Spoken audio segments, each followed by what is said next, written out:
Hi, PRS healthy ಕುಕ್ಕಿಗೆ ಸ್ವಾಗತ.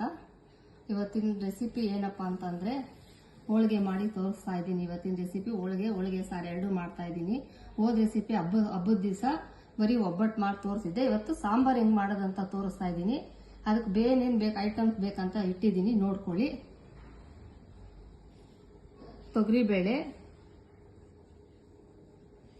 ಈರುಳ್ಳಿ, ಒಣಗಿದ ಕೊಬ್ಬರಿ. ತುಂಬಾ ಜನ ಒಬ್ಬಟ್ಟಿನ ಸಾರಿಗೆ ಹಸಿ ತೆಂಗಿನಕಾಯಿ ಹಾಕೋತಾರೆ. ಇದನ್ನ ಹಾಕ್ಬಿಟ್ಟು ನೋಡಿ ಟೇಸ್ಟ್ ಎಷ್ಟು ಚೆನ್ನಾಗಿ ಬರುತ್ತೆ ಅಂತ.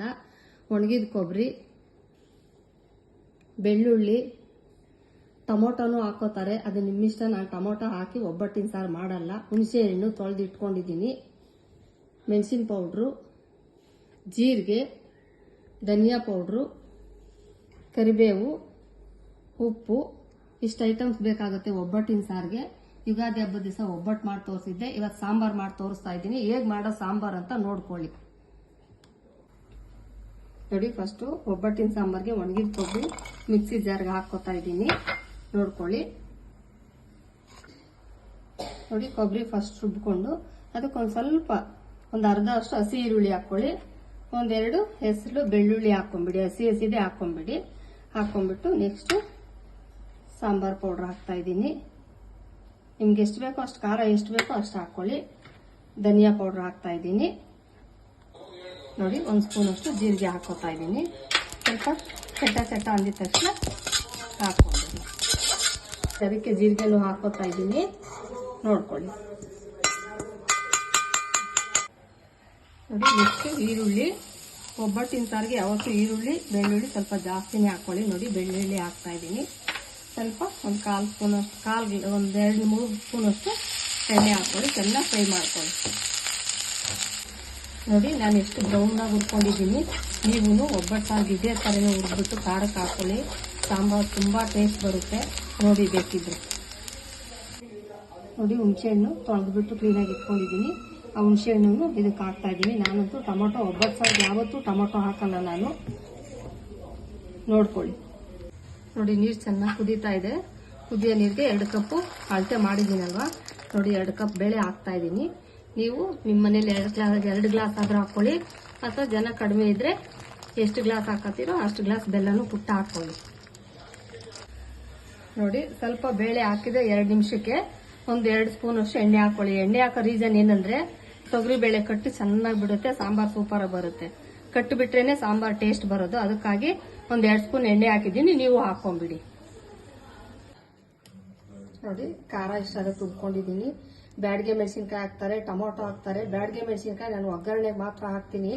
ಖಾರಕ್ಕೆಲ್ಲ ಟೊಮೊಟೊ ಯೂಸ್ ಮಾಡಲೇಬೇಡಿ. ಇದೊಂದ್ಸಲ ಟೇಸ್ಟ್ ಮಾಡಿ ನೋಡಿ ಎಷ್ಟು ಚೆನ್ನಾಗಿರುತ್ತೆ ಅಂದ್ಬಿಟ್ಟು, ಸೂಪರಾಗಿ ಬರುತ್ತೆ. ನೋಡಿ, ಖಾರ ಇಷ್ಟಾದಕ್ಕೆ ನೀವು ರುಬ್ಕೊಳ್ಳಿ. ನೋಡಿ, ಬೇಳೆ ಕಟ್ಟು ನೀವೇ ನೋಡ್ತಾ ಇದ್ದೀರಲ್ಲ ಎಷ್ಟು ಚೆನ್ನಾಗಿ ಬಿಟ್ಕೊಂಡಿದೆ. ಒಂದು 2-3 ಸ್ಪೂನ್ ಎಣ್ಣೆ ಹಾಕಿದ್ರೆ ಸೇಮ್ ಈ ಥರನೇ ಕಟ್ ಬಿಟ್ಕೊಳ್ಳುತ್ತೆ. ಬೇಳೆನೂ ಅಷ್ಟೇ. ಇನ್ನೊಂದ್ಸಲ ತೋರಿಸ್ತಾ ಇದ್ದೀನಿ. ನೋಡಿ, ಇಷ್ಟೇ. ಅದಕ್ಕೆ ಬೇಯಿಸ್ಕೊಬೇಕು ಬೇಳೆನ. ಇದ್ರ ಮೇಲೆ ಬೇಯಿಸ್ಕೊಂಡ್ರೆ ಹೂರ್ಣ ಎಲ್ಲ ತೆಳ್ಳಗಾಗ್ಬಿಡುತ್ತೆ. ನಾನು ಎಷ್ಟು ಅದಕ್ಕೆ ಬೇಯಿಸಿದ್ದೀನಿ ಇಷ್ಟೇ ಅದಕ್ಕೆ ಬೇಯಿಸ್ಕೊಳ್ಳಿ ಬೇಳೆನ. ಇವಾಗ ಅದನ್ನ ಬೇರೆ ಇದಕ್ಕೆ ಬಸ್ಕೊಂಡ್ಬಿಡೋಣ. ನೋಡಿ, ಬೇಳೆ ಕಟ್ಟೆಲ್ಲ ಬೇರೆ ತಪ್ಪಲೆಗೆ ಮಿಕ್ಸ್ ಮಾಡ್ಕೊಂಡಿದ್ದೀನಿ. ನಾವು ಒಬ್ಬಟ್ಟು ಸಾರು ಖಾರ ತಿನ್ಕೊಂಡಿದ್ವಲ್ವಾ, ಅದು ಇದಕ್ಕೆ ಮಿಕ್ಸ್ ಮಾಡ್ಕೊಂಡ್ಬಿಡಿ. ಮಿಕ್ಸ್ ಮಾಡಿಕೊಂಡು ಕ್ಲೀನಾಗಿ ತಿರುಗಿಸ್ಕೊಂಡ್ಬಿಡಿ. ತಿರುಗಿಸ್ಕೊಂಡು ಉಪ್ಪು ಎಷ್ಟು ಬೇಕೋ ಅಷ್ಟು ನೋಡ್ಕೊಂಡು ಹಾಕೊಳ್ಳಿ. ನಾನು ಉಪ್ಪು ಹಾಕ್ತಾ ಇದ್ದೀನಿ, ನೋಡ್ಕೊಳ್ಳಿ. ನೋಡಿ, ಲಾಸ್ಟಲ್ಲಿ ಸಾಂಬಾರ್ ಒಗ್ಗರಣೆಗೆ ಹಾಕೊಳ್ಳೋಣ ಅಂತ ಹೇಳಿದ್ನಲ್ವಾ. ನೋಡಿ, ಸಾಸಿವೆ ಹಾಕ್ತಾ ಇದ್ದೀನಿ. ಸಾಸಿವೆ ಸಿಕ್ಕಿ ತಕ್ಷಣ ಮೆಣಸಿನ್ಕಾಯಿ ಯಾವತ್ತೂ ಸಾಂಬಾರಿಗೆ ಹಾಕಕ್ಕೆ ಹೋದ್ರೆ ಟೇಸ್ಟ್ ಇರಲ್ಲ. ನೋಡಿ, ಇಲ್ಲಿ ಒಗ್ಗರಣೆಗೆ ಹಾಕ್ತಾ ಇದ್ದೀನಿ. ಒಗ್ಗರಣೆಗೆ ಹಾಕೊಂಡು ಸ್ವಲ್ಪ ಫ್ರೈ ಮಾಡ್ಕೊಂಡು ನೋಡಿ, ಒಗ್ಗರಣೆನ ಲಾಸ್ಟಲ್ಲಿ ಸಾಂಬಾರ್ಗೆ ಈ ಥರ ಬ್ಯಾಡಗೆ ಮೆಣಸಿನ್ಕಾಯಿ, ಕರಿಬೇವು, ಎಣ್ಣೆ ಹಾಕೊಂಡು ಒಗ್ಗರಣೆ ಮಾಡ್ಕೊಂಡ್ಬಿಡಿ. ಸೂಪರಾಗಿ ಬಂದಿದೆ ಒಬ್ಬಟ್ಟು ಸಾಂಬಾರು. ಟೊಮೊಟೊ ಇವಾಗ ಬಂದಿದೆ ಅಷ್ಟೇ. ನಮ್ಮಮ್ಮ ಎಲ್ಲ ಇದೇ ಥರನೇ ಒಬ್ಬಟ್ಟು ಸಾರು ಮಾಡೋದು. ನಾನು ಅದೇ ಥರ ಮಾಡಿ ತೋರಿಸ್ತಾ ಇದ್ದೀನಿ, ನೋಡಿ ಬೇಕಿದೆ. ಒಗ್ಗರಣೆಗೆ ಹಾಕೊಂಡಿದ್ದು ನೋಡ್ಕೊಂಡಿದ್ರಲ್ವಾ. ಲಾಸ್ಟಲ್ಲಿ ಒಂದು 4-5 ಸ್ಪೂನ್, ನಾನು ಏನು ಮಾಡಿದ್ರು ಕೈಯಲ್ಲಿ ಅಂದಾದ್ಮೇಲೆ ಹಾಕ್ತೀನಿ ರೀ. ನೀವು ಒಂದು 3 ಸ್ಪೂನ್ ಅಷ್ಟು ಬೆಲ್ಲ ಹಾಕೊಂಡ್ಬಿಡ್ರಿ. ಅದಕ್ಕೆ ಹಾಕೊಂಡು ಕುದಿಸ್ಬಿಡ್ರಿ. ಸಾಂಬಾರ್ ಟೇಸ್ಟ್ ಸೂಪರಾಗಿ ಬರುತ್ತೆ. ಒಬ್ಬಟ್ಟು ಸಾರು ಬಿಸಿ ಬಿಸಿ ರೆಡಿಯಾಗಿದೆ. ಒಬ್ಬೊಬ್ರು ಒಂದೊಂದ್ ತರ ಒಬ್ಬಟ್ಟಿನ ಸಾರು ಮಾಡ್ತಾರೆ. ನೀವು ನೋಡ್ಬಿಟ್ಟು ಹೇಗಿತ್ತು ಅಂತ ಈ ತರನು ಒಂದ್ಸಲ ಮಾಡ್ಕೊಂಡು ತಿನ್ಬಿಟ್ಟು ಟೇಸ್ಟ್ ಮಾಡಿ ನೋಡಿ. ಬೇಕಿದ್ರೆ ಸೂಪರ್ ಆಗಿರುತ್ತೆ ರೀ ಇದು ಒಬ್ಬಟ್ಟಿನ ಸಾರು. ತಿನ್ಬಿಟ್ಟು ಹೇಗಿತ್ತು ಅಂತ ಹೇಳಿ, ಲೈಕ್ ಮಾಡಿ, ಶೇರ್ ಮಾಡಿ, ಸಬ್ಸ್ಕ್ರೈಬ್ ಆಗೋದು ಮರಿಬೇಡಿ. Okay, bye, thank you.